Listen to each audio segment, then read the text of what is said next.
ಆಕಾಶವಾಣಿ ಹಾಸನ. ಹೊಸ ಹೊಸ ಹಸಿರಿನ ಬಸಿರಲಿ ಜೀವನ ಧ್ವನಿ, ಚಂದದ ಜೀವನಕ್ಕೆ ಹಂದರ ಹೆಣೆಯುವ ಮಾರ್ಗದರ್ಶಿ ಕಾರ್ಯಕ್ರಮ. ಕೇಳಿ ಜೀವನ ಧ್ವನಿ. ಸಂತೋಷ. ಪ್ರಾಯೋಜಕರು VCare super speciality dental hospital, KR Puram, Hassan. Doctor Vaibhav Kenchamba ಅವರ ಹಾಸನದ ಕೆಆರ್ಪುರಂ, ಬೆಂಗಳೂರು, ಬೆಳ್ಳೂರು ಕ್ರಾಸ್, ಕೊಡ್ಲಿಪೇಟೆಗಳಲ್ಲಿರುವ ವಿಕೇರ್ ಸೂಪರ್ ಸ್ಪೆಷಾಲಿಟಿ ಡೆಂಟಲ್ ಕ್ಲಿನಿಕ್ನಲ್ಲಿ ಎಲ್ಲಾ ರೀತಿಯ ದಂತ ಸಮಸ್ಯೆಗಳಿಗೆ ಚಿಕಿತ್ಸೆ ಮತ್ತು ಪರಿಹಾರ ಸಿಗಲಿದೆ. ಸಂಪರ್ಕಿಸಿ 7022927950. ಯೋಗಾಸನದಲ್ಲಿ ಬಹಳ ಪ್ರಮುಖವಾದ, ಇಷ್ಟವಾದ, ಸುಲಭವಾದ ಆಸನ ಅಂದರೆ ಧ್ಯಾನ. ನಮ್ಮನ್ನು ನಾವು ಮರೆಯೋದು, ಆ ಮೂಲಕ ಏನೆಲ್ಲ ಸಂಗತಿಗಳನ್ನು ಮರೆತು ಸುಖವಾಗಿರೋದು. ಈ ಬಗ್ಗೆ ನಮ್ಮ ಮಹಿಳೆಯರಿಗೆ ವಿಶೇಷವಾಗಿ ಏನು ಹೇಳಲಿಕ್ಕೆ ಇಷ್ಟಪಡ್ತೀರಿ ಚೇತನ್ ಗುರೂಜಿ ಅವರೇ? ಧ್ಯಾನ ಅಂದ್ರೆ ಏನೂ ಇಲ್ಲ, ನಾವು ಮಾಡುವ ಕೆಲಸಗಳಲ್ಲಿ ತನ್ಮಯನಾಗಿರೋದು. ನೀವು ಮನೇಲಿ ಅಡುಗೆ ಮಾಡ್ತಾ ಇದ್ರು ಅದರಲ್ಲಿ ತನ್ಮಯನಾಗಿರ್ಲಿಕ್ಕೆ, ಆ ಮನಸ್ಸನ್ನ ನಿಗ್ರಹಿಸ್ಕೊಳ್ಳಿಕ್ಕೆ ಆಸನಗಳು ಮತ್ತು ಪ್ರಾಣಾಯಾಮಗಳು, ಅದ್ರ ಜೊತೆಗೆ ಪೂರಕವಾದಂತಹ ಧ್ಯಾನ ಅಂತ ಏನಿದೆ ಅದು ತುಂಬಾ ತುಂಬಾ ಅನುಕೂಲ ಆಗುತ್ತೆ. ಅಂತಹ ಒಂದು ಧ್ಯಾನವನ್ನ ಹೇಗೆ ಮಾಡೋದು, ಹೇಗೆ ಕೂತ್ಕೊಂಡು ಮಾಡೋದು, ಅಥವಾ ಹೆಂಗಿರುತ್ತೆ ಧ್ಯಾನ ಪದ್ಧತಿ ಅಂತ ಬಹಳ ಜನ ಹುಡುಕಾಡ್ತಾ ಇರ್ತೀರಿ, ಅಂದ್ರೆ ತೊಳಲಾಡ್ತಾ ಇರ್ತೀರಿ. ಹೆಂಗ ಸುಮ್ಮನೆ ಕೂತ್ಕೊಂಡ್ರೆ ನನಗೆ ಏನೇನೋ ಯೋಚನೆ ಬರುತ್ತಲ್ಲ, ಬೆಳಿಗ್ಗೆ ಏನ್ ತಿಂಡಿ ಮಾಡಬೇಕು ಅಥವಾ ಮಧ್ಯಾಹ್ನ ಏನ್ ಅಡಿಗೆ ಮಾಡಬೇಕು, ಮತ್ ನಾಳೆಗೆ ಯಾವ ರೀತಿ ತಿಂಡಿ ರೆಡಿ ಮಾಡಬೇಕು, ಈ ತರದ ಯೋಚನೆಗಳು ಬರ್ತವೆ. ನೀವು ನೋಡ್ರಿ ಧ್ಯಾನ ಕಣ್ಮುಚ್ಕೊಂಡು ಕೂತ್ಕೊಂಡ್ರೆ ನಮ್ಮನ್ನ ನಾವು ಗಮನಿಸಬಹುದು ಅಂತ ಹೇಳುವಂತ ಮಾತುಗಳನ್ನ ನಾವು ಕೇಳ್ತಾ ಇರ್ತೀವಿ. ಹಾಗಲ್ಲ, ನಿಮ್ಮನ್ನ ನೀವು ಗಮನಿಸೋದು ಅಂತಂದ್ರೆ ಸುಮ್ಮನೆ ಗಮನಿಸೋದು ಅಂತಲ್ಲ, ನಿಮ್ಮ ಉಸಿರಾಟವನ್ನ ಗಮನಿಸೋದು, ನಿಮ್ಮಲ್ಲಿ ಬರುವಂತ ಅನೇಕ ಒಳ್ಳೆ ಆಲೋಚನೆಗಳು ಇರ್ಬೋದು, ಕೆಟ್ಟ ಆಲೋಚನೆಗಳು ಇರ್ಬೋದು, ಅವುಗಳ ಬರುವಂತ ಆಲೋಚನೆಗಳನ್ನು ಗಮನಿಸೋದು. ಯಾವ ಕಡೆ ನನ್ನ ಮನಸ್ಸು ನನ್ನ ಯೋಚಿಸ್ತಾ ಇದೆ, ಯಾವ ಕಡೆ ಅರಿತಾ ಇದೆ ಅನ್ನುವಂಥದ್ದನ್ನ ಸೂಕ್ಷ್ಮವಾಗಿ ಗಮನಿಸೋದು. ಅದ್ರ ಜೊತೆಗೆ ನನ್ನಲ್ಲಿರುವಂತಹ ಸಣ್ಣ ಪುಟ್ಟ ನ್ಯೂನ್ಯತೆಗಳು ಇರ್ಬೋದು, ಅಂದ್ರೆ ನಕಾರಾತ್ಮಕವಾದಂತಹ ಯೋಚನೆಗಳು ಅಥವಾ ನಕಾರಾತ್ಮಕವಾದಂಥದ್ದನ್ನ ಏನ್ ಮಾಡ್ತಾ ಇದ್ದೀನಿ ನಾನು ದಿನನಿತ್ಯ, ಅವುಗಳಲ್ಲಿ ಬದಲಾವಣೆಯನ್ನ ಮಾಡ್ಕೊಳ್ಳಿಕ್ಕೆ ನಾನೇನ್ ಮಾಡ್ಕೋಬೇಕು ಅನ್ನುವಂಥದ್ದನ್ನ ಕಲ್ತ್ಕೊಳೋದು ಅಥವಾ ಅದನ್ನ ಗ್ರಹಿಸೋದೇ ಧ್ಯಾನ. ಧ್ಯಾನ ಅಂತಂದ್ರೆ ಅದು ಎಲ್ಲೋ ಒಂದು ಕಡೆ ಅಥವಾ ಯಾವುದೋ ಒಂದು ಸ್ಥಳದಲ್ಲಿ ಕುತ್ಕೊಂಡು ಅಥವಾ ಎಲ್ಲೋ ಒಂದು ಜಾಗಕ್ಕೆ ಹೋದ್ರೆ ಮಾತ್ರ ಧ್ಯಾನ ಆಗತ್ತೆ ಅನ್ನುವಂಥದ್ದಲ್ಲ. ಈ ತರದ ಸೂಕ್ಷ್ಮತೆಗಳನ್ನ ಗಮನಿಸ್ತಾ ಧ್ಯಾನ ಅಂದ್ರೆ ಇನ್ನೂ ಅಷ್ಟೇನೆ, ನಮ್ಮೆಲ್ಲರ ಮನೆಯವರ ಆರೋಗ್ಯವನ್ನ ಕಾಪಾಡಿಕೊಳ್ಳೋದಿಕ್ಕೆ ನಾನು ಏನ್ ಬದಲಾವಣೆ ಮಾಡ್ಕೊಂಡ್ರೆ ಎಲ್ಲರೂ ಚೆನ್ನಾಗಿರ್ತಾರೆ ಅನ್ನುವಂಥದ್ದನ್ನ ಗ್ರಹಿಸಿ ಅದನ್ನ ನಿಗ್ರಹಿಸ್ಕೊಂಡು ನಾನು ಅದನ್ನ ಅಳವಡಿಸ್ಕೊಂತ ಅದನ್ನ ಎಲ್ಲರಿಗೂ ತಿಳಿಸ್ತಾ ಅವ್ರನ್ನ ಬದಲಾವಣೆ ತರ್ತೀವಲ್ಲ, ಅದು ಒಂಥರ ಧ್ಯಾನ. ಸುಮ್ಮನೆ ಮಾತಾಡದಲ್ಲೇ ಇರೋದು ಅದು ಒಂಥರ ಧ್ಯಾನ. ಯಾವಾಗ ಮೌನವಾಗಿರೋದು, ಮನೆಗಳಲ್ಲಿ ಅನೇಕ ಮಾತುಗಳು, ಒಂದ್ ಸ್ವಲ್ಪ ವಾದ ವಿವಾದಗಳು ಬರ್ತದೆ, ಎಲ್ಲರ ಮನೆಯಲ್ಲೂ ಇದ್ದೇ ಇರುತ್ತೆ. ಆ ಸಂದರ್ಭದಲ್ಲೂ ವಾದಗಳಾದಾಗ ಮೌನವಾಗಿರೋದೇ ಧ್ಯಾನ. ಅಡಿಗೆ ಬಹಳ ಪ್ರೀತಿಯಿಂದ, ಬಹಳ ಭಕ್ತಿಯಿಂದ, ಶ್ರದ್ಧೆಯಿಂದ ಮಾಡಿರ್ತೀರಿ, ಅದ್ರಲ್ಲೂ ಏನಾರು ಒಂದು ಕೊಂಕು ಹುಡುಕಿ ಏನಾರು ಅಂದ್ಬಿಡ್ತಾರೆ, ಅಂದ ತಕ್ಷಣ ಪ್ರತಿಕ್ರಿಯೆ ಕೊಡೋಕೆ ಹೋಗೋ ಬದಲು ಸುಮ್ಮನೆ ಇರೋದಿದೆಯಲ್ಲ ಮೌನವಾಗಿ, ಅದು ಒಂಥರ ಧ್ಯಾನನೇ.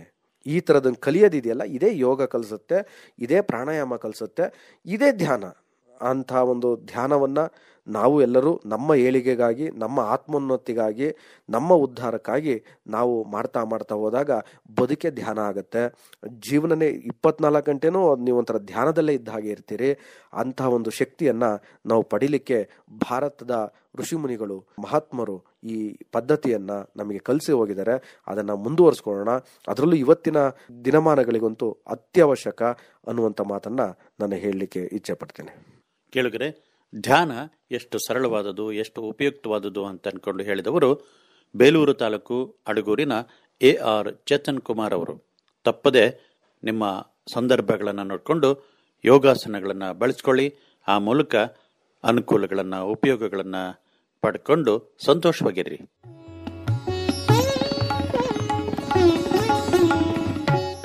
ಶ್ರೋತೃಗಳೇ, ಪ್ರತಿ ಕುಟುಂಬದಲ್ಲೂ ಸಮಸ್ಯೆಗಳು ಇದ್ದಿದ್ದೆ. ನಾವು ಸ್ವೀಕರಿಸ್ಕೊಂಡಂಗೆ ಕೆಲವೊಬ್ಬರು ನಾವೆಲ್ಲ ಚೆನ್ನಾಗಿದ್ದೀವಂತ ಹೇಳೋದಿದೆ, ಆದರೆ ಒಳಗೆ ಹೊಕ್ಕು ನೋಡಿದಾಗ ಅಲ್ಲಿನೂ ಸಮಸ್ಯೆಗಳು ಹೊರತಾಗಿಲ್ಲ, ಅಲ್ಲಿನೂ ನಮ್ಮ ಕುಟುಂಬದ ರೀತಿಯಲ್ಲಿ ಭಿನ್ನವಾಗಿಲ್ಲ. ಚಿತ್ರಣಗಳು ತುಸು ಭಿನ್ನವಾಗಿರ್ತವೆ ಅಷ್ಟೇ. ಕುಟುಂಬಗಳು ಹೇಗಿರಬೇಕನ್ನೋದ್ರ ಬಗ್ಗೆ ಇವತ್ತು ಮಾತು AR ಚೇತನ್ ಕುಮಾರ್ ಅವರಿಂದ. ಕುಟುಂಬ ಅನ್ನುವಂಥದ್ದು ಒಂದು 4 ಗೋಡೆಗಳ ಮಧ್ಯೆ ಇರುವಂಥದ್ದಷ್ಟೇ ಅಲ್ಲ, ಸಮಾಜನೂ ಒಂದು ಕುಟುಂಬ, ಊರು ಒಂದು ಕುಟುಂಬ, ಅಥವಾ ಒಂದು ದೇಶನ ಒಂದು ಕುಟುಂಬ. ಅದನ್ನೇ ನಮ್ಮ ಭಾರತೀಯರು ವಸುದೈವ ಕುಟುಂಬಕಂ ಅಂತ ಏನು ಹೇಳಿದರು. ಅಂದರೆ ಎಲ್ಲರೂ ಚೆನ್ನಾಗಿ ಇರಬೇಕು, ಚೆನ್ನಾಗಿ ಬದುಕಬೇಕು ಅನ್ನುವಂಥ ಭಾವನೆ ಇದ್ದಾಗ ನಾವು ಮನೆಗಳಲ್ಲಿ ಇರುವಂಥ ಸಣ್ಣ ಕುಟುಂಬನೇ ನೋಡ್ತಾ ಹೋದಾಗ ಆ ಕುಟುಂಬ ಚೆನ್ನಾಗಿರಲಿಕ್ಕೆ ಸಾಧ್ಯ ಆಗುತ್ತೆ. ಇವತ್ತಿನ ಕುಟುಂಬಗಳಲ್ಲಿ ಇಷ್ಟೆಲ್ಲ ವೈರುಧ್ಯಗಳು, ಇಷ್ಟೆಲ್ಲ ಕಲಹಗಳು ಬಂದಿರೋದಕ್ಕೆ ಕಾರಣ ಎಲ್ಲ ಒಂದು ಕಡೆ ಸಂಕುಚಿತ ಮನೋಭಾವನೆ. ನಾನು ನನ್ನ ನಂಬಿರುವಂಥ ಸತಿ ಮತ್ತು ನನ್ನ ಮಕ್ಕಳು ಅಷ್ಟೇ ಚೆನ್ನಾಗಿರಬೇಕು ಅನ್ನೋ ಭಾವನೆ ಇವತ್ತು ಎಲ್ಲಿ ಬಂತು, ಯಾರಲ್ಲಿ ಬಂತು? ತಿಳಿವಳಿಕೆಗಳಷ್ಟರಲ್ಲೇ ಜಾಸ್ತಿ ಬಂದಿದ್ದು. ಒಂದು 25-30 ವರ್ಷಗಳ ಹಿಂದೆ ಇಷ್ಟು ವಿದ್ಯೆಯಲ್ಲಿ ಅಥವಾ ಶಿಕ್ಷಣ ಕ್ಷೇತ್ರದಲ್ಲಿ ಬಹಳಷ್ಟು ಮುಂದುವರೆದಿರಲಿಲ್ಲ ಭಾರತೀಯರು.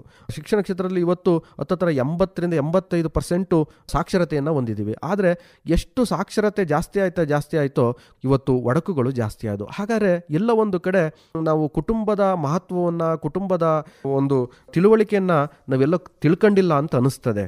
ಅದಕ್ಕಾಗಿ ಕುಟುಂಬ ಇದ್ದರೆ ಮನೆಗಳಲ್ಲಿ ನಡೆಯುವಂಥ ಒಂದು ಸಣ್ಣ ಪುಟ್ಟ ವ್ಯತ್ಯಾಸಗಳು ನಿಜವಾಗ್ಲೂ ನಮಗೆ ಮತ್ತೆ ಪ್ರೇರಣಾದಾಯಕವಾಗಿ ಸಹಕಾರವನ್ನು ಮಾಡ್ತವೆ. ಯಾಕೆಂದರೆ ಅಲ್ಲಿ ಹಿರಿಯರು ಇರ್ತಾರೆ, ಏನಾದ್ರು ಸಣ್ಣ ತಪ್ಪಾದರೆ ತಿದ್ದಿ ಹೇಳ್ತಾರೆ, ಅಥವಾ ಮನೆಗಳಲ್ಲಿ ಸಣ್ಣ ಪುಟ್ಟ ಏನಾದ್ರು ಒಂದು ಆರೋಗ್ಯದಲ್ಲಿ ವ್ಯತ್ಯಾಸ ಆದಾಗ ಹಿರಿಯರು ಒಂದು ಈ ಮಾತನ್ನು ಹೇಳಿ ಇದನ್ನು ಬಳಸು ಅಥವಾ ಈ ಥರದ್ದೊಂದು ಪದಾರ್ಥವನ್ನು ಉಪಯೋಗಿಸಿ ಆರೋಗ್ಯವಾಗಿರ್ಬೋದು ಅನ್ನುವಂಥ ಮಾತನ್ನು ಹೇಳ್ತಾರೆ. ಅಥವಾ ಇನ್ನು ಹಣಕಾಸಿನಲ್ಲಿ ಏರುಪೇರಾದಾಗ ಈ ಥರದ್ದೆಲ್ಲ ಮಾಡಬೇಡ ಅಂತ ಬುದ್ಧಿವಾದ ಹೇಳುವಂಥದ್ದು ಇರುತ್ತೆ. ಹಾಗಿದ್ದಾಗ ಅದೊಂದು ಕುಟುಂಬ ತುಂಬ ಚೆನ್ನಾಗಿರುತ್ತೆ. ಆದರೆ ಇವತ್ತೇನು ಯಾರು ಹಿರಿಯರು ಹೇಳೋರಿಲ್ಲ ಅಥವಾ ಮಾರ್ಗದರ್ಶನ ಮಾಡೋರಿಲ್ಲ.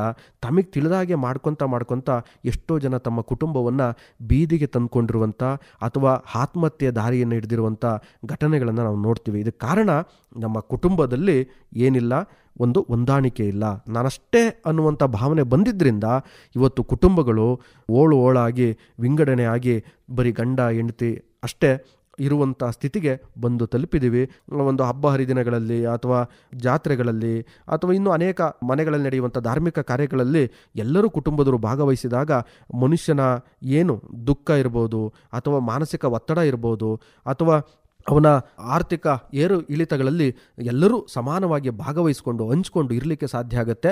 ಮತ್ತು ಇನ್ನೊಂದು ವಿಶೇಷ ಏನು ಗೊತ್ತಾ, ಕುಟುಂಬದ ಜೊತೆಗಿದ್ದಾಗ ಮನುಷ್ಯನ ಆಯಸ್ಸು ಸಹ ಹೆಚ್ಚಾಗುತ್ತೆ.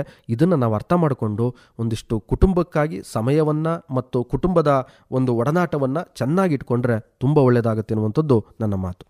ಕುಟುಂಬ ಕುಂಠಿತ ಸಾಗಬಾರ್ದು, ಅದು ಕಲ್ಯಾಣದತ್ತ ಹೋಗ್ತಾ ಇರಬೇಕು. ಅದೇ ತಾವು ಪ್ರಸ್ತಾಪ ಮಾಡುವ ಸಂಗತಿ. ತಮಗೆ ಧನ್ಯವಾದಗಳು, ನಮಸ್ಕಾರ. ಕೇಳುಗರೆ, ಇದುವರೆಗೆ ವಿಚಾರಗಳನ್ನು ಪ್ರಸ್ತಾಪ ಮಾಡಿದವರು ಬೇಲೂರು ತಾಲೂಕು ಅಡಗೂರಿನ AR ಚೇತನ್ ಕುಮಾರ್ ಅವರು.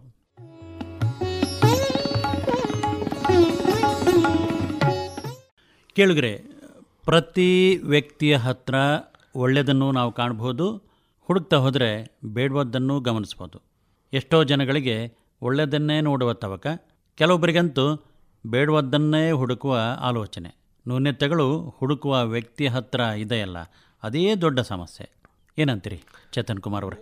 ನ್ಯೂನ್ಯತೆ ಬಹಳ ಒಳ್ಳೆಯದು. ದೇವರು ಏನನ್ನು ಮಾಡಿದನೋ, ಅಂದರೆ ನಮಗೇನು ಯಾವ ಥರ ರೂಪ ಕೊಟ್ಟಿದನೋ ಅಥವಾ ಯಾವ ಥರ ಇದೀವೋ ಅದನ್ನೇ ನಾವು ಬಳಸ್ಕೊಂಡು ನಾವು ಏನೆಲ್ಲ ಸಾಧನೆಯನ್ನು ಮಾಡ್ಬೋದು ಅನ್ನೋದನ್ನು ಸರಿಯಾಗಿ ನಾವು ತಿಳ್ಕೋಬೇಕು. ಏಕೆಂದರೆ ನ್ಯೂನ್ಯತೆಯಿಂದ ಯಾವ ರೀತಿ ನಮ್ಮ ಯಶಸ್ಸಿನ ದಾರಿಯನ್ನು ಕಂಡ್ಕೋಬೋದು ಅನ್ನೋದಕ್ಕೆ ಒಂದು ಘಟನೆ ನಾನು ತಮಗೆಲ್ಲ ಹೇಳ್ತೀನಿ. ಕೇಳಿದ ಮೇಲೆ ನೋಡ್ಕೊಳ್ಳಿ, ಆಮೇಲೆ ಮುಂದಕ್ಕೆ ಆ ನ್ಯೂನ್ಯತೆ ಬಗ್ಗೆ ತಾವು ಯಾರೂ ಯೋಚನೆ ಮಾಡಬೇಡಿ. ಯಾಕೆಂದರೆ ಇದು ಒಬ್ಬ ಸಾಮಾನ್ಯ ವ್ಯಕ್ತಿಯ ಘಟನೆಯಲ್ಲ. ಬ್ರಿಟನ್ ದೇಶದ ಮಾಜಿ ಪ್ರಧಾನಿ, ತಾವೆಲ್ಲ ಹೆಸರು ಕೇಳಿರ್ತೀರಿ, ಕೆಲವು ಜನಕ್ಕೆ ಗೊತ್ತಿರುತ್ತೆ ಅಥವಾ ಗೊತ್ತಿರಲಿಕ್ಕಿಲ್ಲ. ವಿನ್ಸ್ಟನ್ ಚರ್ಚಿಲ್ ಅಂತ ಒಬ್ಬ ವ್ಯಕ್ತಿ ಸುಮಾರು 15 ವರ್ಷಗಳ ಕಾಲ ಬ್ರಿಟನ್ ದೇಶದ ಪ್ರಧಾನಿಯಾದಂಥ ವ್ಯಕ್ತಿ. ಆ ವ್ಯಕ್ತಿ ಮಾತಿಗೆ ನಿಂತ್ಕೊಂಡ್ರೆ, ಅಂದರೆ ಭಾಷಣಕ್ಕೆ ನಿಂತ್ಕೊಂಡ್ರೆ ಲಕ್ಷಾಂತರ ಜನ ಸೇರೋರು ಅವನ ಮಾತುಗಳನ್ನು ಆಲಿಸ್ಲಿಕ್ಕೆ. ಅಷ್ಟು ಅದ್ಭುತವಾದಂಥ ಮಾತುಗಳನ್ನು ಆ ವ್ಯಕ್ತಿ ಹಾಡ್ತಾ ಇದ್ದ. ಬಹಳ ಜನ ಅವನ ಮಾತುಗಳಿಗೋಗಿಯೇ ಕಾಯ್ತಾ ಕೂರ್ತಾ ಇದ್ರು. ಅಂತಹ ಒಂದು ವಿಶೇಷತೆ ಮಾತುಗಳನ್ನು ಹಾಡ್ತಾ ಇದ್ದ.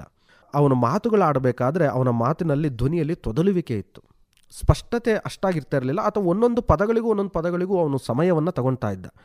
ಆದರೂ ಇಷ್ಟು ಜನ ಬಂದು ಸೇರ್ತಾ ಇದ್ರಲ್ಲ, ಈ ಕುತೂಹಲವನ್ನು ತಡಿದಲೆ ಒಬ್ಬ ಪತ್ರಕರ್ತರು ಒಂದು ಪ್ರಶ್ನೆಯನ್ನು ಮಾಡ್ತಾರೆ ಚರ್ಚಿಲನ್ನು. ಅಲ್ಲ, ನೀವು ನೋಡಿದರೆ ಸರಿಯಾಗಿ ಸ್ಪಷ್ಟವಾದ ಒಂದು ಮಾತುಗಳನ್ನು ಆಡಲಿಕ್ಕೆ ಕಷ್ಟಪಡ್ತೀರಿ ಮತ್ತು ಒಂದೊಂದು ಮಾತಿಗೂ ಸಮಯ ತಗೊತೀರಿ, ಆದರೂ ನಿಮ್ಮ ಮಾತುಗಳನ್ನು ಕೇಳಲಿಕ್ಕೆ ಇಷ್ಟೊಂದು ಜನ ಸೇರ್ತಾರೆ, ಇಷ್ಟು ಜನ ನಿಮ್ಮ ಮಾತುಗಳನ್ನು ಆಲಿಸ್ಲಿಕ್ಕೆ ಇಷ್ಟಪಡ್ತಾರೆ, ಏನು ಕಾರಣ, ಏನಿದು ವಿಶೇಷತೆ?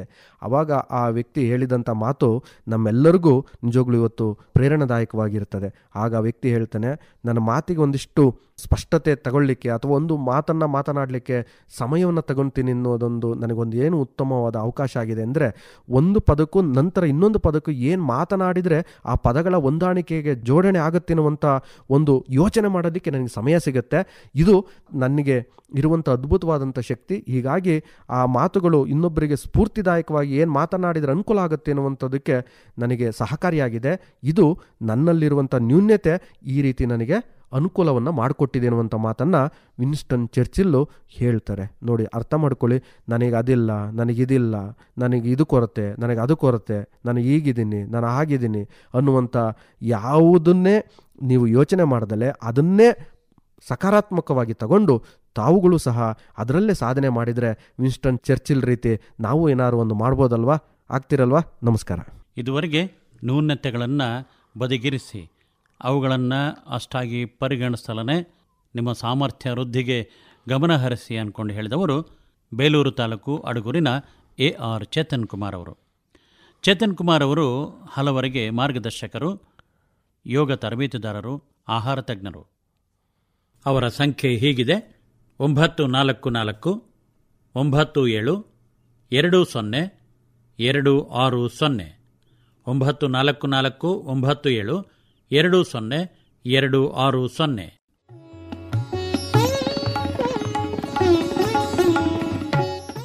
ಕೇಳಿದ್ರೆ, ನಾವು ಜೀವನದಲ್ಲಿ ಬೆಳವಣಿಗೆ ಆಗಲಿಲ್ಲ, ನಮ್ಮದು ಹೀಗೇ ಜೀವನ ಸಾಗಿ ಹೋಗ್ಬಿಡ್ತು ಅಂತ ಅಂದ್ಕೊಂಡು ಎಷ್ಟೋ ಜನ ಕೊರಗ್ತಾ ಇರ್ತಾರೆ.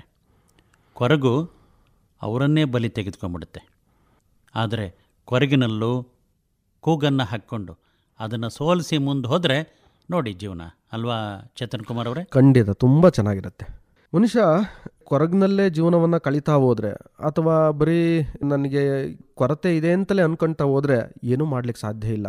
ಇವತ್ತು ಏನೆಲ್ಲ ಕೊರತೆಗಳ ನಡುವೆ ಅಸಾಧ್ಯವಾದಂಥ ಸಾಧನೆ ಮಾಡಿದಂಥ ಅನೇಕ ಜನ ಸಾಧಕರುಗಳನ್ನು ನಾವು ನೋಡ್ತಾ ಹೋಗ್ತೀವಿ. ಅಂಥದ್ರಲ್ಲಿ ಭಾಳಷ್ಟು ನಾವು ಗಮನಿಸಬೇಕಾದಂಥದ್ದು, ಮಹಾತ್ಮ ಗಾಂಧೀಜಿಯವರು ನೋಡೋಕ್ಕೆ ಹೇಗಿದ್ದರು? ಅವ್ರನ್ನ ಮಹಾತ್ಮ ಗಾಂಧಿ ಅಂತ ಕರೆದ್ರು. ನೋಡೋಕ್ಕೆ ಸಣಕಲು ದೇಹ, ಏನು ಹೆಚ್ಚು ಏನು ಆಹಾರ ತಿಂತಾ ಇರಲಿಲ್ಲ. ಆದರೆ ಮಹಾತ್ಮ ಗಾಂಧೀಜಿಯವ್ರನ್ನ ಕಾಣಲಿಕ್ಕಾಗಿ ಭಾಳಷ್ಟು ವಿದೇಶಿ ರಾಜಕಾರಣಿಗಳು ಬರ್ತಾಯಿದ್ರು. ಕಾರಣ ಇಷ್ಟೇ, ಅವರಲ್ಲಿದ್ದಂಥ ಅಹಿಂಸಾ ತತ್ವ ಇದೆಯಲ್ಲ, ಅದು ಭಾಳಷ್ಟು ಆಕರ್ಷಣೆಯನ್ನು ಮಾಡಿತ್ತು. ನಮ್ಮ ನಡುವೆ ಅನೇಕ ಜನ ಅಥವಾ ನಮ್ಮಲ್ಲೇ ಒಂದಿಷ್ಟು ಕೊರತೆಗಳು ಇರ್ತವೆ. ಕೊರತೆಗಳನ್ನು ನಾವು ಸರಿಯಾದ ರೀತಿ ಬಳಸ್ಕೊಂಡು ಸದುಪಯೋಗ ಪಡಿಸ್ಕೊಂಡು ಖಂಡಿತ ಆ ಕೊರಗನ್ನು ನಾವು ಮೀರಿ ಬದುಕಲಿಕ್ಕೆ ಸಾಧ್ಯ ಆಗತ್ತೆ. ಅಂತಹ ಶಕ್ತಿ ಪ್ರತಿಯೊಬ್ಬರಲ್ಲೂ ಇದೆ. ಅದನ್ನು ನಾವು ಅರ್ಥ ಮಾಡ್ಕೋಬೇಕು. ಕೆಲವು ಜನಕ್ಕೆ ಏನೆಲ್ಲ ಇರಲ್ಲ, ಅಂಥದ್ರಲ್ಲಿ ನಿಮಗೆ ಗೊತ್ತಿರಲಿ, ನೀವು ಯಾರೂ ಬೇಡ, ಉದಾಹರಣೆಯನ್ನು ತಗೊಳ್ಳೋಣ. ಇನ್ಯಾರು ಆಗಿದ್ದರೆ ಖಂಡಿತ ಅದನ್ನೇ ನೋವುಗಳು ಅಂತ ಅಥವಾ ಅದೇ ಒಂದು ನನಗೆ ಸಣ್ಣ ದೋಷ ಅಂತ ಅಂದ್ಕೊಂಡು ಕೊರಗೋರು ಭಾಳಷ್ಟು ಜನ ಇದ್ದಾರೆ. ಅಂಥ ಕೊರಗನ್ನು ಸರಿಯಾದ ರೀತಿ ಗುರುತಿಸಿ ಅದಕ್ಕೆ ಪ್ರೇರಣಾದಾಯಕವಾಗಿ ಮುನ್ನಡೆಸುವಂಥ ಒಂದು ಕಲೆನೂ ನಮಗೆ ಬೇಕಾಗ್ತದೆ. ಅಂಥದ್ರಲ್ಲಿ ಒಬ್ಬರ ಘಟನೆಯನ್ನು ನಿಮಗೆ ಹೇಳಲಿಕ್ಕೆ ಇಷ್ಟಪಡ್ತೀನಿ. ತಮಗೆಲ್ಲ ಗೊತ್ತಿದೆ, ನಾವೆಲ್ಲ ಇಷ್ಟೆಲ್ಲ ವಿದ್ಯುತ್ತಿನ ಬೆಳಕಿನ ನಡುವೆ ಅಂದರೆ ಕತ್ತಲೆಯಲ್ಲಿ ಬೆಳಕನ್ನು ಕಾಣ್ತಾ ಇದ್ದೀವಿ, ಭಾಳ ವಿಜೃಂಭಣೆಯಿಂದ ಜೀವನವನ್ನು ಸಾಗಿಸ್ತಾ ಇದ್ದೀವಿ. ಇದರ ಹಿಂದೆ ಇದ್ದಂಥ ಒಬ್ಬ ವ್ಯಕ್ತಿ ತಮಗೆಲ್ಲ ಗೊತ್ತಿದೆ, ವಿದ್ಯುತ್ ಬಲ್ಬನ್ನು ಕಂಡುಹಿಡಿದಂಥವನು ಥಾಮಸ್ ಆಲ್ವಾ ಎಡಿಸನ್. ಅವನು ಶಾಲೆಯಲ್ಲಿ ಅತ್ಯಂತ ದಡ್ಡ. ಶಾಲೆಯ ಶಿಕ್ಷಕರು ಅವನನ್ನು ಶಾಲೆಯಿಂದ ಹೊರ ಹಾಕ್ತಾರೆ. ಅಂದರೆ ಇವನು ದಡ್ಡ ಇದ್ದಾನೆ, ಇವನು ಏನೂ ಉಪಯೋಗ ಇಲ್ಲ ಅನ್ನುವಂಥದ್ದನ್ನು. ಅದೇ ಮಗ ಬಂದು ಕೇಳ್ತಾನೆ, ಅಮ್ಮ ಏನಂದ್ರು ಶಾಲೆ ಶಿಕ್ಷಕರು? ಏನಿಲ್ಲ ಮಗನೇ, ನಿನ್ನಲ್ಲಿ ಅಗಾಧವಾದಂಥ ಶಕ್ತಿ ಇದೆಯಂತೆ, ಇಡೀ ವಿಶ್ವಕ್ಕೆ ನೀನೇನಾರು ಒಂದು ಕೊಡುಗೆ ಕೊಡುವಂಥ ಒಂದು ಅದ್ಭುತವಾದಂಥ ಒಂದು ಕಲೆ ನಿನ್ನಲ್ಲಿ ಇದೆ, ಅದನ್ನು ನೀನು ಮಾಡ್ಬೋದು ಅನ್ನೋದನ್ನು ಹೇಳಿದರು. ಹಾಗಾಗಿ ನೀನು ಶಾಲೆಗೆ ಹೋಗ್ಬೇಡ, ಬಾ ಮಗು, ಇಲ್ಲೇ ಏನಾರು ಮಾಡು, ಇಡೀ ವಿಶ್ವ ಈ ಭೂಮಂಡಲ ಎಲ್ಲಿ ತನಕ ಇರುತ್ತೋ ಅಲ್ಲಿ ತನಕ ನೀನು ನೆನಪು ಮಾಡ್ಕೋಬೇಕು, ಅಂಥ ಕೆಲಸವನ್ನು ಮಾಡು ಅಂತ ಹೇಳಿದಂಥ ಮಾತು ತಾಯಿ ಅದನ್ನು ನಡೆಸ್ತಾನೆ. ಮುಂದೆ ವಿದ್ಯುತ್ ಬಲ್ಬ್ ಕಂಡುಹಿಡಿತಾನೆ. ಇವತ್ತೆಲ್ಲ ಜನ ನಾವಿಷ್ಟೆಲ್ಲ ಬೆಳಕಿನಲ್ಲಿ ಖುಷಿ ಪಡ್ತಾ ಇದ್ದೀವಿ ಅಂದರೆ, ಕತ್ತಲೆಯಲ್ಲೂ ಬೆಳಕಿನಲ್ಲಿ ಇದ್ದೀವಿ ಅಂತಂದರೆ ಆ ವ್ಯಕ್ತಿಯ ಒಂದು ಕೊಡುಗೆ ಜಾಸ್ತಿ ಇದೆ. ಅದೇ ತಾಯಿ ಏನಾರು ಹಂಗಂದ್ರು ಅಂತೇಳಿ ಕೊರಕನ್ನು ಕೂತಿದ್ರೆ ಇವತ್ತು ನಾವು ಏನೂ ಮಾಡೋಕ್ಕಾಗ್ತಾ ಇರಲ್ಲ ಅನ್ನೋಂಥದ್ದು ಇದೊಂದು ಸಣ್ಣ ನಿದರ್ಶನ. ಕೇಳಿದರೆ, ಮನಸ್ಸು ಮಾಡಿದರೆ ಪ್ರತಿಯೊಬ್ಬರು ಏನೆಲ್ಲ ಒಳ್ಳೆಯದನ್ನು ಮಾಡ್ಬೋದು, ಸಾಧನೆಯನ್ನು ಮಾಡಿ ತೋರಿಸ್ಬೋದು ಅನ್ನೋದನ್ನು ಈ ಒಂದು ಸಂದರ್ಭದಲ್ಲಿ ಉಲ್ಲೇಖ ಮಾಡಿ ನೆನಪಿಸಿದವರು AR ಚೇತನ್ ಕುಮಾರ್ ಅವರು. ಚೇತನ್ ಕುಮಾರ್ ಅವರು ಹಲವರಿಗೆ ಮಾರ್ಗದರ್ಶಕರು, ಯೋಗ ತರಬೇತುದಾರರು, ಆಹಾರ ತಜ್ಞರು. ಅವರ ಸಂಖ್ಯೆ ಹೀಗಿದೆ: 944 97 20 260 944 97 20 260.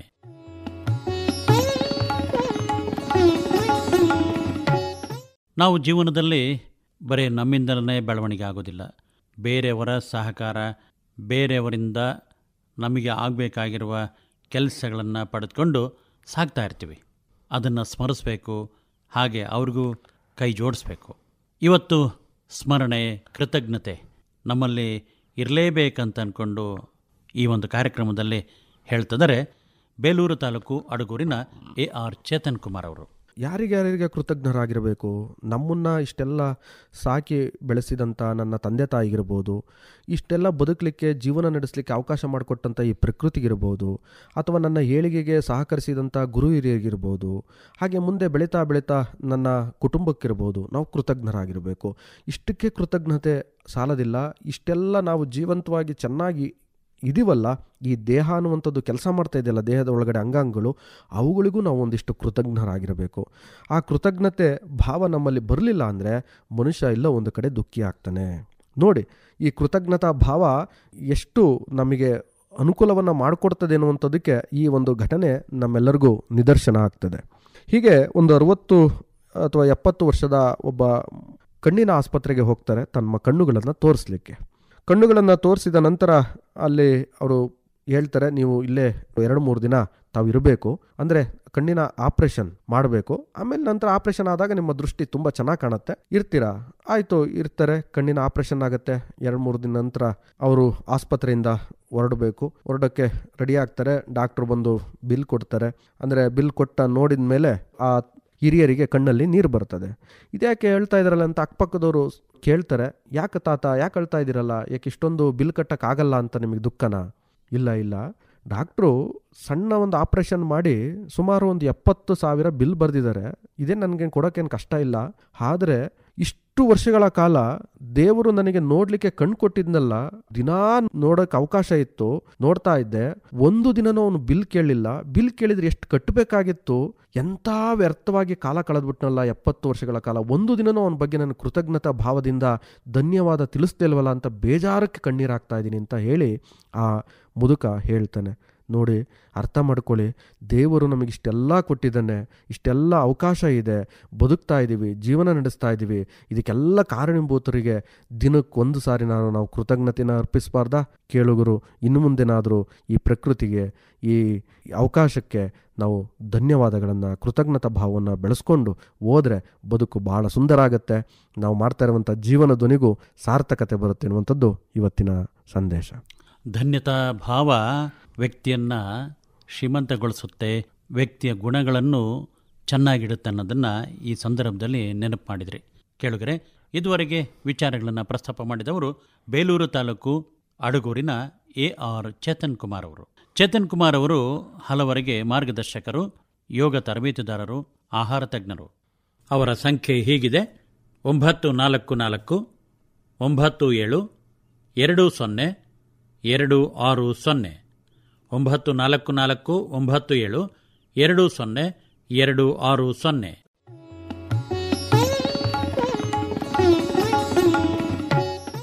ಕೇಳಿದ್ರೆ, ಈ ಭೂಮಿ ಬರೀ ನಮಗೆ ಅಲ್ಲ, ಈ ಪರಿಸರವೂ ಅಷ್ಟೇ, ಒಂದು ಕೆಲಸವೂ ಹಾಗೆ. ಹಂಚಿಕೊಂಡು ಜೀವನ ಮಾಡೋದು, ಕೆಲಸವನ್ನು ಹಂಚಿಕೊಂಡು ನೆರವೇರಿಸಿಕೊಳ್ಳೋದು, ಇವೆಲ್ಲವೂ ಮುಖ್ಯವಾದವೆ. ಇವತ್ತಿನ ಈ ಕಾರ್ಯಕ್ರಮದಲ್ಲಿ ಮಾತನಾಡ್ತಿದ್ದಾರೆ AR ಚೇತನ್ ಕುಮಾರ್ ಅವರು. ಬದುಕಿನಲ್ಲಿ ಅನೇಕ ಬದಲಾವಣೆಗಳು, ಅನೇಕ ಅವಕಾಶಗಳು ದೇವರು ನಮಗೆ ಕೊಟ್ಟಿರ್ತಾನೆ. ನಾವು ಯಾವ ರೀತಿ ಅದನ್ನು ಬಳಸ್ಕೊಂಡು, ಅದನ್ನು ಉಪಯೋಗ ಮಾಡಿಕೊಂಡು ಪರೋಪಕಾರವಾಗಿ ನಾವೇನು ಮಾಡ್ತೀವಿ ಅನ್ನೋದು ಅಷ್ಟೇ ಮುಖ್ಯ. ಎಲ್ಲ ಒಂದು ಕಡೆ ನಾನಷ್ಟೇ ಚೆಂದಾಗಿ ಇರಬೇಕು ಅನ್ನುವಂಥ ಭಾವನೆಯಲ್ಲಿ ಮನುಷ್ಯ ಹೋಗ್ತಾ ಇರುವಂಥದ್ದು ಉತ್ತಮವಾದಂಥ ಬೆಳವಣಿಗೆ ಅಲ್ಲ. ಹೀಗೆ ಒಬ್ಬ ರಾಜ ಒಂದು ಡಂಗೂರವನ್ನು ನಾಳೆ ಒಂದು ಸ್ಪರ್ಧೆ ಇದೆ. ಈ ಸ್ಪರ್ಧೆಯಲ್ಲಿ ಯಾರು ಬೇಕಾದರೂ ಭಾಗವಹಿಸ್ಬೋದು. ಆ ಸ್ಪರ್ಧೆಯಲ್ಲಿ ಗೆದ್ದಂಥ ವ್ಯಕ್ತಿಗೆ ನೀವು ಏನು ಕೇಳ್ತಿರೋ, ವಜ್ರ, ವೈಡೂರ್ಯ, ಹಣ, ಆಸ್ತಿ ಏನು ಬೇಕಾದ್ರೆ ಕೇಳಿ ಅದನ್ನು ಕೊಡಲಾಗುವುದು ಅಂತೇಳಿ. ಆಶ್ಚರ್ಯ ಆಗುತ್ತೆ, ಈ ರಾಜ ಸುಮ್ಮನೆ ಏನೋ ಮಾಡಲಿಕ್ಕಿಲ್ಲ, ಏನಾರು ಒಂದು ವಿಶೇಷತೆ ಇರುತ್ತೆ ಅಂತೇಳಿ ಬಹಳ ಜನ ಸ್ಪರ್ಧೆಯಲ್ಲಿ ಸೋತ್ರೆ ಏನಾರು ಶಿಕ್ಷೆಗಳು ಆಗ್ಬೋದು ಆ ಥರ ಭಯದಿಂದ ಎಷ್ಟೋ ಜನ ಭಾಗವಹಿಸಲಿಲ್ಲ. ಕೆಲವು ಜನ ನೋಡೇ ಬಿಡೋಣ ಅದು ಏನು ವಿಶೇಷತೆ ಇರುತ್ತೆ ಅನ್ನುವಂಥ ಒಂದು ಮನಸ್ಥಿತಿಯಲ್ಲಿ ಭಾಗವಹಿಸಿದ್ರು. ಸ್ಪರ್ಧೆಯ ಸಮಯನೂ ನಿಗದಿ ಆಯಿತು. ಹಾಗಾದ್ರೆ ಏನು ಸ್ಪರ್ಧೆ? ಎಲ್ಲರಿಗೂ ಕುತೂಹಲ ಬೇರೆ. ಈಗ ಏನೂ ಸ್ಪರ್ಧೆ ಇಲ್ಲ, ನಿಮ್ಮ ಮುಂದೆ ಎಲ್ಲರಿಗೂ ತಟ್ಟೆಯನ್ನು ಇಡ್ತಾರೆ, ತಟ್ಟೆಯಲ್ಲಿ ಒಂದಿಷ್ಟು ಆಹಾರವನ್ನು ಬಡಿಸ್ತಾರೆ. ಆ ಆಹಾರವನ್ನು ಬಡಿಸಿದ ಮೇಲೆ ಇಲ್ಲಿ ಮುಂದಕ್ಕಿರುವಂಥದ್ದು ವಿಶೇಷತೆ ಏನು ಅಂತಂದರೆ, ಈ ಆಹಾರವನ್ನು ನಿಮ್ಮ ಮಣ್ಕೈಯನ್ನು, ಅಂದರೆ ನಿಮ್ಮ ಕೈ ನೇರವಾಗಿರಬೇಕು, ಕೈಯನ್ನು ಮಡಿಸಿದಲೇ ನೀವು ತಿನ್ನಬೇಕು ಅನ್ನುವಂಥ ಸ್ಪರ್ಧೆ. ಭಾಳ ಜನಕ್ಕೆ ಅನಿಸ್ತದೆ ಇದ್ಯಂಗೆ ಕೈಯನ್ನು ಮಣ್ಕೈ ಬಾಗಿಸ್ತಲೇ ತಿನ್ನೋದು ಕಷ್ಟ ಇದೆ, ಇದರಲ್ಲಿ ನಾವು ಗೆಲ್ಲೋದು ಸಾಧ್ಯನೇ ಇಲ್ಲ ಅಂಥೇಳಿ ಕೆಲವು ಜನ ಪ್ರಯತ್ನ ಪಟ್ಟರು, ಆಗಲಿಲ್ಲ. ಪ್ರಯತ್ನ ಪಡೆದಲ್ಲೇ ಎಷ್ಟೋ ಜನ ಹಾಗೆ ಬಿಟ್ಟರು, ಸೋತರು ಅಂತೇಳಿ. ಅದರಲ್ಲಿ ಒಬ್ಬ ಯೋಚನೆ ಮಾಡಿದ್ದು, ರಾಜ ಹೇಳಿರೋದೇನು, ತನ್ನ ಕೈಯನ್ನ ಬಾಗಿಸ್ತಲೇ ತಿನ್ನಬೇಕು ಅಂತೇಳಿ, ತಟ್ಟೆಯಲ್ಲಿರೋದನ್ನ ಖಾಲಿ ಮಾಡಬೇಕು ಅಂತ ಹೇಳಿದಾನೆ. ಆದರೆ ನೀನ್ ತಟ್ಟೆಯಲ್ಲಿ ನೀನೇ ತಿನ್ನಬೇಕು ಅಂತ ಹೇಳಿಲ್ಲ. ಅವಾಗ ಅವನು ಯೋಚನೆ ಮಾಡ್ದ, ಒಬ್ಬ ವ್ಯಕ್ತಿಯನ್ನ ಕರೆದ, ಎದುರುಗಡೆ ಕೂರಿಸ್ಕೊಂಡ, ನೀನು ಬಾಯ್ಲಿ ನನ್ನ ತಟ್ಟೆಯನ್ನು ತಗೋ, ನಿನ್ನ ತಟ್ಟೆಲಿರೋದನ್ನ ನನಗೆ ತಿನ್ಸು, ನನ್ನ ತಟ್ಟೆಲಿರೋದನ್ನ ನಿನಗೆ ತಿನ್ನಿಸ್ತೀನಿ, ಮುಗ್ದೇ ಹೋಯ್ತಲ್ಲಿಗೆ. ರಾಜ ಹೇಳಿದ್ದೇನು, ತಟ್ಟೆಲಿರೋದು ಖಾಲಿ ಮಾಡಬೇಕು, ಕೈಯನ್ನ ಬಾಗಿಸಬಾರ್ದು ಅಂತ. ತನ್ನ ತಟ್ಟೆಲಿ ನೀವೇ ತಿನ್ಬೇಕು ಅಂತ ಹೇಳಿರ್ಲಿಲ್ಲ ಅಂತ ಹೇಳಿ ತನ್ನ ತಟ್ಟೆಯಲ್ಲಿದ್ದದನ್ನ ಅವನಿಗೆ ತಿನ್ಸಿದ, ಅವನ ತಟ್ಟೆಯಲ್ಲಿದ್ದದನ್ನ ಇವನಿಗೆ ತಿನ್ಸಿದ, ತಟ್ಟೆ ಖಾಲಿ ಆಯಿತು. ಅವಾಗ ಅವನಿಗೆ ಬಹುಮಾನವನ್ನು ಅವನು ಕೇಳಿದಷ್ಟು ವಜ್ರ ವೈಡೂರ್ಯ ಕೊಟ್ಟು ಅವನನ್ನು ಕಳಿಸಿದ. ಇದರ ಸಂದೇಶ ಏನು?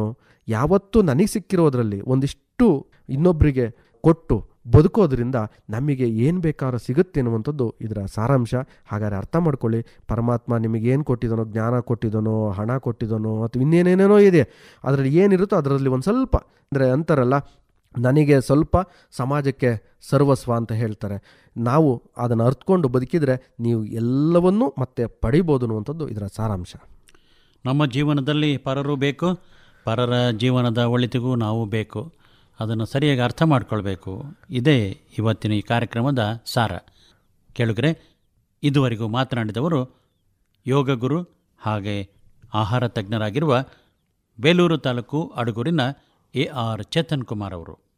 ಅವರ ಸಂಖ್ಯೆ ಹೀಗಿದೆ: 944 97 20 260 944 97 20 260.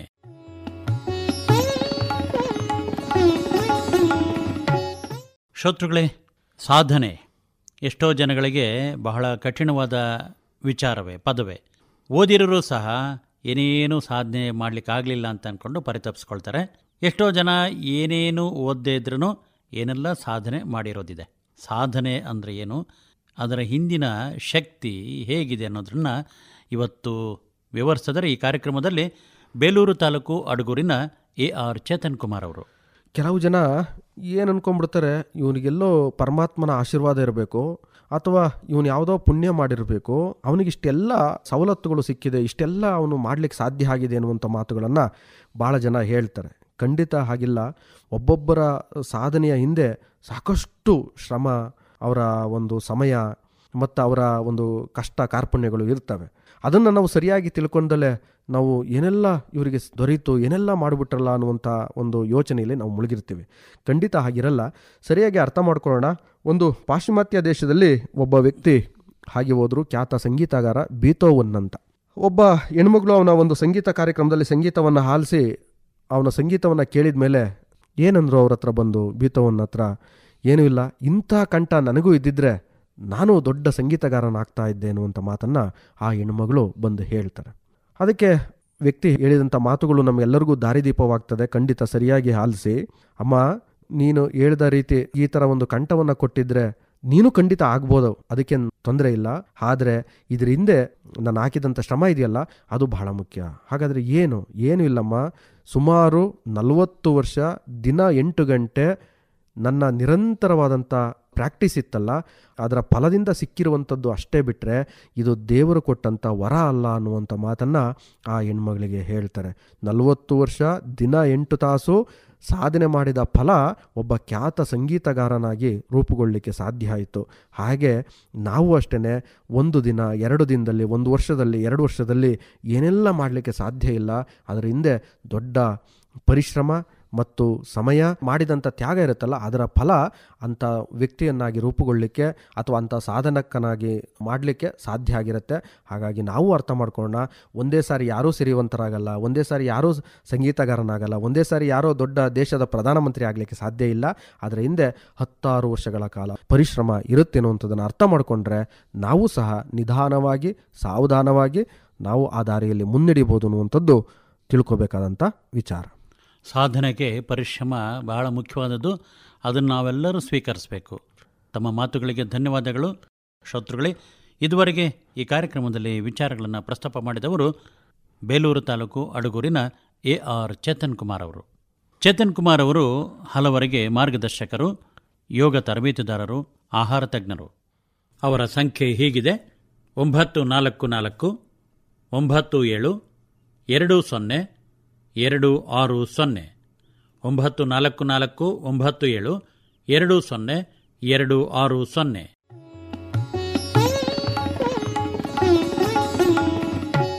ಪ್ರಾಯೋಜಕರು VCare super speciality dental hospital, KR Puram, Haasan.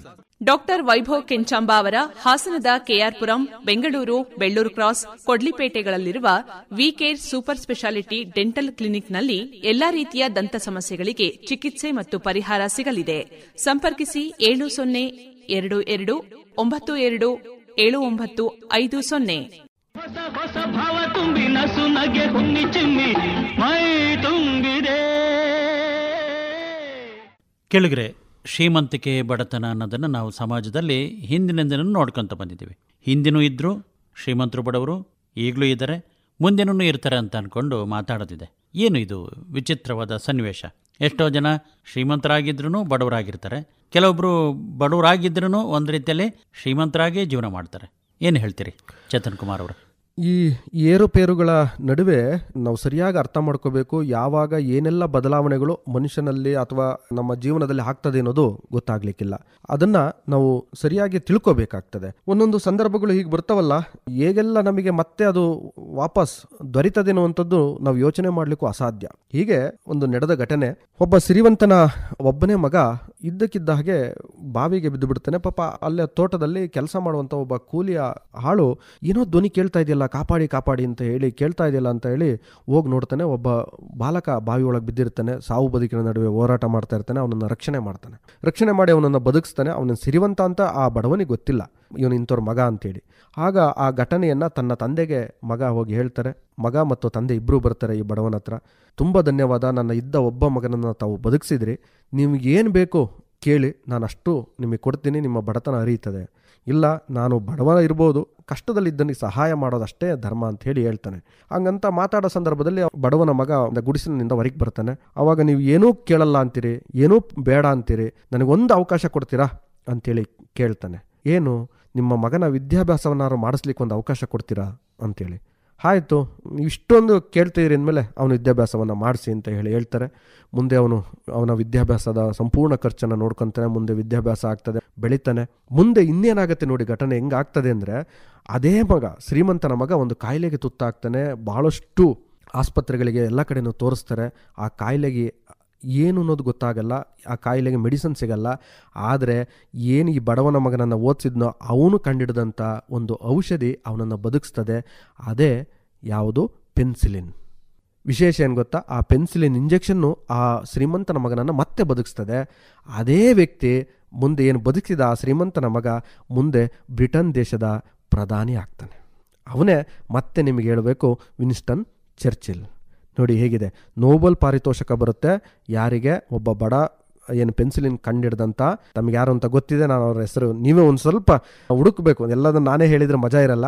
ಯಾರು ಪೆನ್ಸಿಲಿನ್ ಕಂಡಿಡಿದವರು, ಯಾರನ್ನು ಅವನೊಂದು ಬದುಕಿಸ್ತು ಅನ್ನೋದನ್ನು ನೀವು ಇನ್ನೊಂಚೂರು ವಿವರವಾಗಿ ಅರ್ಥ ಮಾಡ್ಕೊಳ್ಳಿ, ತಿಳ್ಕೊಳ್ಳಿ. ನೋಡಿ ಹೇಗೆ ಆಗ ಮಾಡಿದಂಥ ಒಂದು ಸಣ್ಣ ಕೆಲಸ ಮುಂದೆ ಇವನ ವಿದ್ಯಾಭ್ಯಾಸಕ್ಕೆ ಸಹಕಾರಿಯಾಯಿತು. ಅದೇ ವಿದ್ಯಾಭ್ಯಾಸ ಮಾಡಿದಂಥ ವ್ಯಕ್ತಿ ಕಂಡಿಡಿದಂಥ ಒಂದು ಔಷಧಿ ಮತ್ತೆ ಅವನ ಮಗನನ್ನು ಬದುಕಿಸ್ತು. ಮುಂದೆ ಅವನು ಪ್ರಧಾನಿ ಆಗ್ತಾನೆ. ಹೀಗೆ ಒಂದೊಂದು ಉಪಕಾರಗಳು ಮತ್ತೆ ನಾನಾ ಥರದ ರೀತಿ ಬದಲಾವಣೆಯನ್ನು ತಗೊಂಡು ಮತ್ತೆ ನಮಗೆ ಸಹಕಾರವನ್ನು ಮಾಡ್ತವೆ ಅನ್ನೋದಕ್ಕೆ ಇದೊಂದು ಸಣ್ಣ ನಿದರ್ಶನ. ಈ ಜೀವನದ ಏರುಪೇರಿನಲ್ಲಿ ಅವಕಾಶ ಸಿಕ್ಕಾಗ ನಮಗೇನು ಸಾಧ್ಯ ಆಗುತ್ತೋ ಅದನ್ನು ಮಾಡೋಣ. ಸಿರಿವಂತಿಕೆನೂ ಸ್ಥಿರ ಅಲ್ಲ, ಬಡತನೂ ಸ್ಥಿರ ಅಲ್ಲ. ಇವುಗಳ ನಡುವೆ ನಾವು ಬದುಕೊಂಡು ಬಾಳಿ ಜೀವನವನ್ನು ನಡೆಸೋಣ. ತಮ್ಮ ಮಾತುಗಳಿಗೆ ಧನ್ಯವಾದಗಳು. ಕೇಳುಗರೆ, ಇದುವರೆಗೂ ವಿಷಯಗಳನ್ನು ಪ್ರಸ್ತಾಪ ಮಾಡಿದವರು ಬೇಲೂರು ತಾಲೂಕು ಅಡಗೂರಿನ AR ಚೇತನ್ ಕುಮಾರ್ ಅವರು.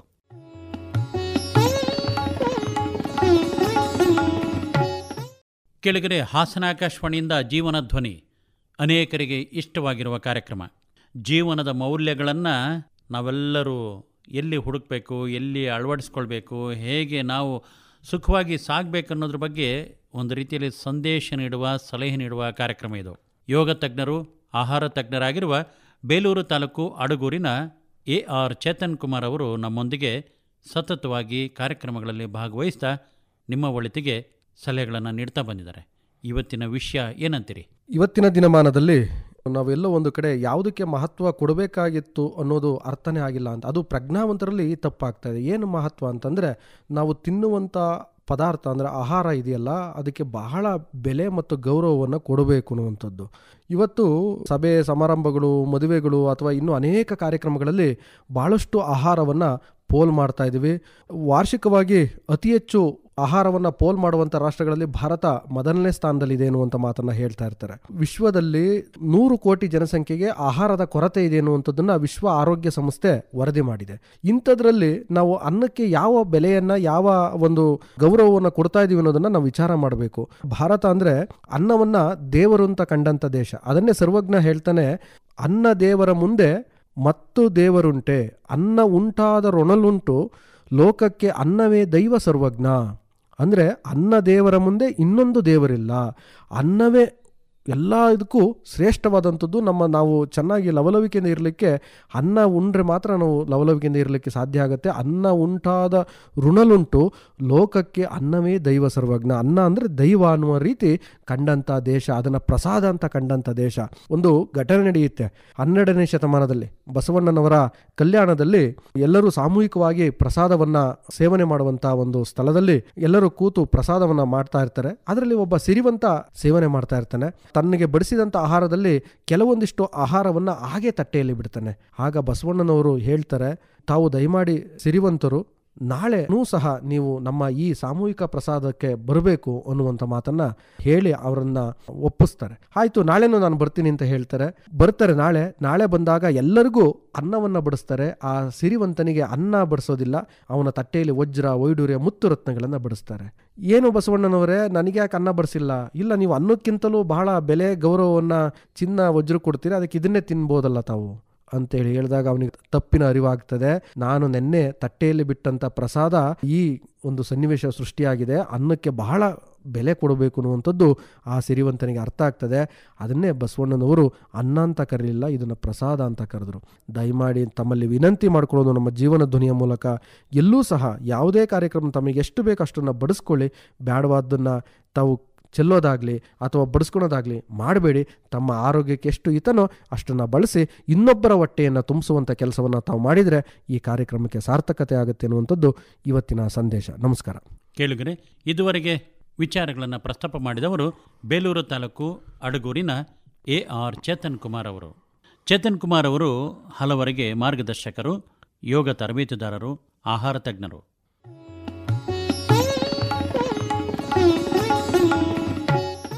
ಶ್ರೋತೃಗಳೇ, ಅತ್ತೆ ಸೊಸೆ ಇವತ್ತು ಎಷ್ಟೋ ಮನೆಗಳಲ್ಲಿ ಇದ್ದಾರೆ. ಆದರೆ ಎಷ್ಟೋ ಜನ ಅನ್ಕೊತಾರೆ ಸನ್ನಿವೇಶವೇ ಬೇರೆ ಆಗಿದೆ ಅಂತ. ಅನ್ಯೋನ್ಯವಾಗಿರೋರು ಇದ್ದಾರೆ, ಜಗಳವನ್ನು ಶುರು ಮಾಡಿಕೊಂಡು ರಾದ್ದಾಂತವನ್ನು ಮಾಡ್ಕೊಂಡಿರೋರು ಇದ್ದಾರೆ. ಏನಂತೀರಿ ಚೇತನ್ ಗುರೂಜಿಯವರೇ?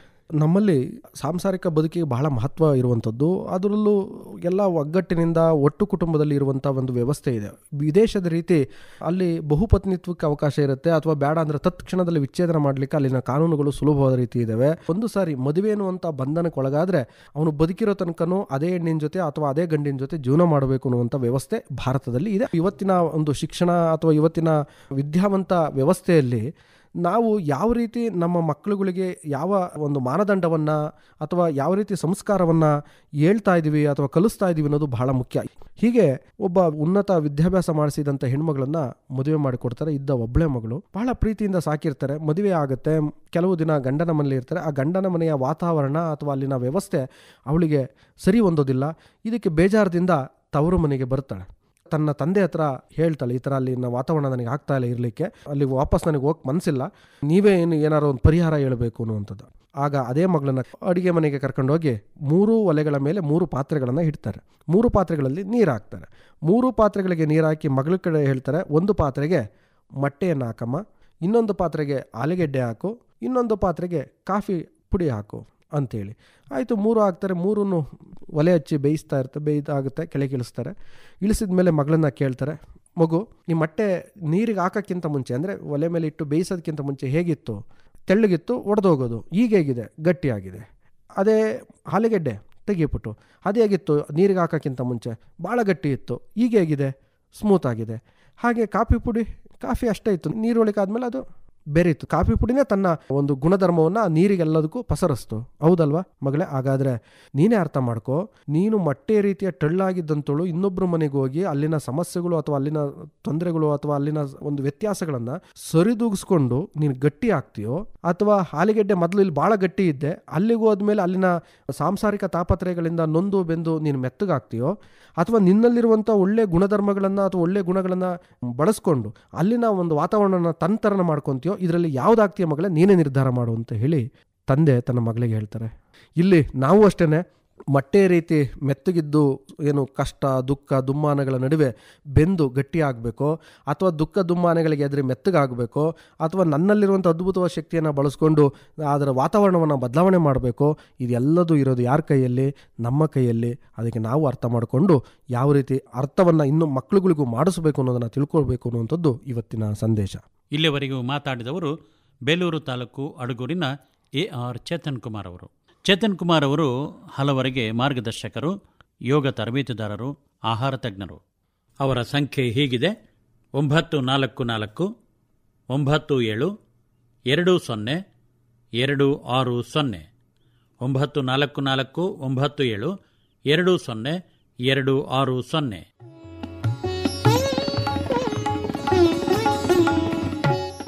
ಕೇಳುಗರೆ, ಮಕ್ಕಳು ಬೆಳೆದಂತೆಲ್ಲ ನಮ್ಮ ಹತೋಟಿಗೆ ಬರೋದಿಲ್ಲ ಅನ್ನೋ ರೀತಿಯಲ್ಲಿ ಪೋಷಕರು ಮಾತಾಡೋದಿದೆಯಲ್ವಾ? ಇದು ಖರೆ ವಿಷಯ. ಆದರೆ ಅವರನ್ನು ಪಳಗಿಸುವ, ಅವರನ್ನು ಇನ್ನಷ್ಟು ಒಳ್ಳೆಯವರಾಗಿ ಮಾಡುವ ಜವಾಬ್ದಾರಿ ತಂದೆ ತಾಯಿಗಳಲ್ಲಿದೆ. ಈ ಕುರಿತಂತೆ ಏನು ಹೇಳ್ತೀರಿ? ಹೌದು, ಆಯಾ ಒಂದು ಸನ್ನಿವೇಶ, ಆಯಾ ವಾತಾವರಣ ಅವರ ಮನಸ್ಥಿತಿಯನ್ನು ಬದಲಾಯಿಸ್ತಾ ಹೋಗ್ತದೆ. ಕಷ್ಟದಲ್ಲಿದ್ದವನಿಗೆ ದುಡಿಮೆಯ ಅಂದರೆ ಹಣದ ಮಹತ್ವ ಗೊತ್ತಿರುತ್ತೆ, ಸಿರಿವಂತನಿಗೆ ಅಥವಾ ಅವರ ಮಕ್ಕಳುಗಳಿಗೆ ಹಣದ ಮಹತ್ವ ಗೊತ್ತಿರೋದಿಲ್ಲ. ಇದಕ್ಕೊಂದು ನಡೆದ ಘಟನೆ ತಾವೆಲ್ಲ ಕೇಳಿರ್ತೀರಿ. ಬಿಲ್ ಗೇಟ್ಸ್ ಅನ್ನುವಂಥವ್ರು ಇಡೀ ವಿಶ್ವದ ಒಂದು ಕಾಲದಲ್ಲಿ ನಂಬರ್ 1 ಸಿರಿವಂತ ಅನ್ನುವಂಥದ್ದನ್ನು. ಆ ಸಿರಿವಂತನ ಒಬ್ಬನೇ ಮಗ ಒಂದು ದಿನ ಒಂದು 5 ಸ್ಟಾರ್ ಹೋಟೆಲ್ಗೆ ಊಟಕ್ಕೆ ಹೋಗ್ತಾನೆ. ಊಟ ಎಲ್ಲ ಮಾಡ್ತಾನೆ. ಊಟ ಆದಮೇಲೆ ಊಟವನ್ನು ತಂದುಕೊಡುವಂಥ ವೆಯ್ಟರಿಗೆ ಎಷ್ಟು ಟಿಪ್ಸ್ ಕೊಟ್ಟಿರಬೇಡ, ಹತ್ತತ್ರ 500 ರೂಪಾಯಿ ಟಿಪ್ಸ್ ಕೊಡ್ತಾನೆ. ಅವನು ಭಾಳ ಖುಷಿ ಆಗ್ತಾನೆ. ಹೋದ ನಂತರ ಅದೇ ಹೋಟೆಲ್ಗೆ ಅದೇ ಬಿಲ್ ಗೇಟ್ಸ್ ಬಂತಾನೆ, ಊಟ ಮಾಡ್ತಾನೆ. ಊಟ ಆದಮೇಲೆ ಊಟವನ್ನು ಸರಬರಾಜು ಮಾಡುವಂಥ ಸಪ್ಲೈಯರು ಅಂಥ ಮಗನೇ $500 ಟಿಪ್ಸ್ ಕೊಟ್ಟಿರ್ಬೇಕಾರೆ ಅವ್ರ ತಂದೆ ಇನ್ನೆಷ್ಟು ಕೊಡಬೇಡ ಅಂತ ಹೇಳಿ ಬಹಳ ಕುತೂಹಲದಿಂದ ಇರ್ತಾನೆ. ಆದರೆ ಅವ್ರು ಕೊಡೋದು $5 ಕೊಡ್ತಾರೆ ಟಿಪ್ಸನ್ನು. ಅವನಿಗೆ ಆಶ್ಚರ್ಯ ಆಗುತ್ತೆ. ಹೇಳ್ತಾನೆ ನಡೆದ ಘಟನೆಯನ್ನು, ಅಲ್ಲ ಕೆಲವೇ ಗಂಟೆಗಳ ಹಿಂದೆ ನಿಮ್ಮ ಮಗ ಇದೇ ಹೋಟೆಲಿಗೆ ಬಂದು $500 ನಮಗೆ ಕೊಟ್ಟೋದ್ರು, ಆದರೆ ನೀವು ಅವ್ರ ತಂದೆ ಬರೀ $5 ಕೊಡ್ತಾ ಇದ್ದೀರಿ, ಏನು ಇದ್ರದ್ದು ನನಗೆ ಅರ್ಥನೇ ಆಗ್ತಾ ಇಲ್ವಲ್ಲ ಅಂತೇಳಿ. ಆಗ ಅವನು ಬಿಲ್ ಗೇಟ್ಸ್ ಹೇಳುವಂಥ ಮಾತು ನಮಗೂ ನಿಮಗೂ ಎಲ್ಲರಿಗೂ ಒಂದು ಸ್ಫೂರ್ತಿದಾಯಕವಾಗುತ್ತೆ. ಆವಾಗ ಅವನು ಹೇಳ್ತಾನೆ, ಅವನು ಒಬ್ಬ ಸಿರಿವಂತನ ಮಗ, ಬಿಲ್ ಗೇಟ್ಸ್ ಮಗ, ಅವನಿಗೆ ಹಣದ ಮೌಲ್ಯ ಗೊತ್ತಿಲ್ಲ. ನಾನು ಒಬ್ಬ ಬಡ ರೈತನ ಮಗ, ನನಗೆ ಅದರ ಮೌಲ್ಯ ಗೊತ್ತಿದೆ, ಹಾಗಾಗಿ ಅವನು ಅಷ್ಟು ಕೊಟ್ಟಿದ್ದಾನೆ, ನಾನು ಬಡ ರೈತನ ಮಗ, ಇದ್ರ ಬೆಲೆ ನನಗೆ ಇದು ಗೊತ್ತು ಅನ್ನುವಂಥ ಮಾತನ್ನು ಬಿಲ್ ಗೇಟ್ಸು ಆ ಒಂದು ಏನು ಊಟವನ್ನು ತಂದುಕೊಡುವಂಥ ಸರಬರಾಜು ಮಾಡುವಂಥ ಸಪ್ಲೈಯರಿಗೆ ಹೇಳಿದಂಥ ಮಾತು. ನಾವು ಅರ್ಥ ಮಾಡ್ಕೋಬೇಕು ಸ್ನೇಹಿತರೆ.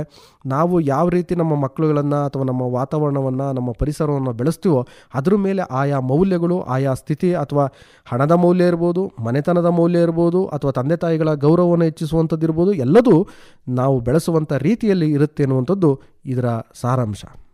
ಇದ್ದರೂ ಎಷ್ಟೋ ಜನ ಇಲ್ದಂಗೆ ಬೆಳೆಸ್ತಾರೆ. ಇಲ್ಲದಿದ್ರೂ ಏನೆಲ್ಲ ಸಾಲ ಮಾಡಿ ಮಕ್ಕಳನ್ನು ಬಹಳ ಚೆನ್ನಾಗಿ ಬೆಳೆಯೋ ರೀತಿಯಲ್ಲಿ ನೋಡ್ಕೊಳ್ತಾರೆ. ಅನಾಹುತಗಳಿಗೂ ಇವರೇ ಹಾದಿ ಮಾಡಿಕೊಟ್ಟಂಗೆ ಆಗುತ್ತಲ್ವಾ? 100% ಸತ್ಯ. ಇವತ್ತಿನ ಒಂದು ವ್ಯವಸ್ಥೆ ಅನ್ನೋದಕ್ಕಿಂತನೂ ಮನೆಯೇ ಮೊದಲ ಪಾಠಶಾಲೆ ಅಂತಾರೆ. ಮೊದಲಿಂದನೇ ಅಲ್ಲಿಂದನೇ ಪ್ರಾರಂಭ ಆಗುತ್ತೆ. ಆಮೇಲೆ ಎಲ್ಲದನ್ನು ಆಮೇಲೆ ಕಲಿತಾರೆ, ಮೊದಲು ಕಲಿಯೋದೇ ಮನೆಯಿಂದ. ಬೆಳೆಯೋ ತನಕ ವ್ಯಕ್ತಿಗಳು ಎಚ್ಚರಿಕೆಯಿಂದ ಪಳಗಿಸ್ತಾ ಹೋದ್ರೆ ತಂದೆ ತಾಯಿಗಳು ಬಹಳ ಒಳ್ಳೆಯದು. ಒಳ್ಳೆಯ ಸಲಹೆಗಳನ್ನು ನೀಡಿದ್ರಿ, ತಮಗೆ ಧನ್ಯವಾದಗಳು. ನಮಸ್ಕಾರ. ನಮಸ್ಕಾರ. ಕೇಳಿದರೆ ಇದುವರೆಗೆ ಈ ಕಾರ್ಯಕ್ರಮದಲ್ಲಿ ಮಾತನಾಡಿದವರು ಬೇಲೂರು ತಾಲೂಕು ಅಡಗೂರಿನ AR ಚೇತನ್ ಕುಮಾರ್ ಅವರು. ಚೇತನ್ ಕುಮಾರ್ ಅವರು ಹಲವರಿಗೆ ಮಾರ್ಗದರ್ಶಕರು, ಯೋಗ ತರಬೇತುದಾರರು, ಆಹಾರ ತಜ್ಞರು. ಅವರ ಸಂಖ್ಯೆ ಹೀಗಿದೆ: 944 97 20 260 944 97 20 260. ಬೆಳಕು ಮೂಡುತ್ತಿದೆ. ಇದುವರೆಗೆ ಜೀವನ ಧ್ವನಿ, ಚಂದದ ಜೀವನಕ್ಕೆ ಹಂದರ ಹೆಣೆಯುವ ಮಾರ್ಗದರ್ಶಿ ಕಾರ್ಯಕ್ರಮ ಮೂಡಿಬಂತು. ಸಂತೋಷ. ಪ್ರಾಯೋಜಕರು VCare super speciality dental hospital, KR Puram, Hassan. ಕಾರ್ಯಕ್ರಮದ ನಿರ್ಮಾಣ ವಿಜಯ್ ಅಂಗಡಿ. ಸಂಕಲನಕ್ಕೆ ಸಹಕಾರ G. ಸೌಭಾಗ್ಯ. ಇದು ಹಾಸನ ಆಕಾಶವಾಣಿಯ ಜೀವನವಾಣಿ.